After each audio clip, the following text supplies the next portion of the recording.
আজ আমি আর বর দুজন মিলে যাব কল্যাণী ঠাকুর দেখতে। ট্রেন চলে এসেছে, আমরা দুজন ট্রেনে উঠে পড়লাম। ট্রেন থেকে আবার টোটো, তারপরে চলে আসলাম কল্যাণীর রথতলাতে। এখন আমরা রথতলার প্যান্ডেলটা দেখে নেব, খুবই সুন্দর করেছে আর ঠাকুরটাও সত্যি খুব অসাধারণ হয়েছে। আমরা গেছিলাম চতুর্থীতে, ওতেই এত ভিড়, তাহলে এরপরে যে কি হবে তার কোনো ঠিকই নেই।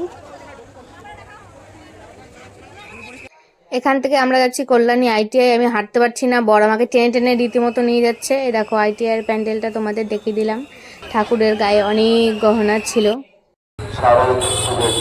আমরা আইসক্রিম খেয়েছি গাইস, আইসক্রিম মস্ত হলো। এই দেখুন পিছনে প্যান্ডেল দেখে এসেছি কল্যাণীর। দুটো দেখা হয়ে গেছে আমাদের, বাদবাকি এখন দেখা যাক। এখন আমরা চলে আসলাম, এইটা আর একটা প্যান্ডেল, আমি সঠিক অত নাম বলতে পারবো না। এটা স্টেশনের আশেপাশ দিয়েই ছিল, হাঁটতে হাঁটতে এসে দেখে নিলাম। এইখানেও প্যান্ডেলটা খুব সুন্দর হয়েছে।